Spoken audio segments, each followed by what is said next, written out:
La parole est à Éric Pliès, monsieur le maire du 20e arrondissement. Merci, monsieur Bloch. Aujourd'hui, la crise du logement, on en parle beaucoup depuis ce matin, est sans pareil à Paris, en Île-de-France et plus largement dans le pays tout entier.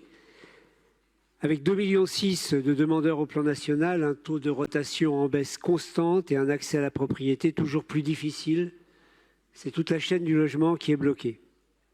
Si nous réduisons la focale à notre territoire parisien, les chiffres sont tout aussi vertigineux.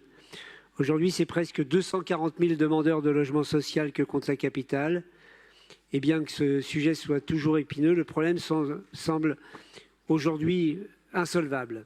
Et je le dis car de notre côté, élus parisiens, parisiennes de la majorité, nous n'avons pas ménagé nos efforts.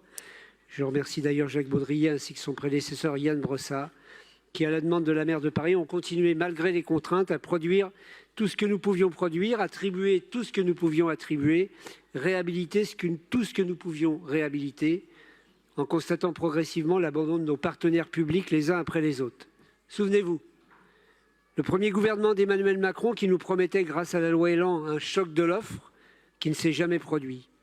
Cette loi a réduit les possibilités financières des bailleurs sociaux en taxant les loyers à travers la RLS qui ponctionne chaque année 1,3 milliard sur le secteur tout en leur demandant de continuer à maintenir la qualité de leurs services de proximité, mais aussi leur plan massif de réhabilitation avec comme première victime collatérale de ces coupes budgétaires nationales les habitants en première ligne face à ces politiques irresponsables.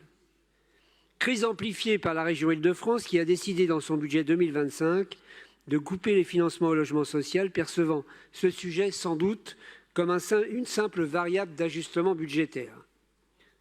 Malgré ça, la ville de Paris continue son travail d'arrache-pied pour atteindre aujourd'hui plus de 25% de logements sociaux et je suis fier d'être le maire d'un arrondissement qui en compte plus de 36%, quand plus de la moitié des communes soumises à la loi SRU préfèrent encore payer des pénalités plutôt que d'investir en faveur de la mixité sociale et de l'accompagnement des classes populaires et des classes moyennes.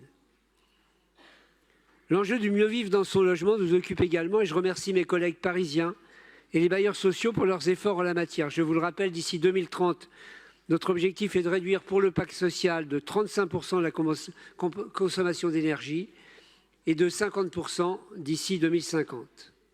À travers les plans climat, nous avons livré dans le 20e 736 logements réhabilités et nous en avons financé la rénovation de 200 autres pour 2023 et cet effort se répétera année après année.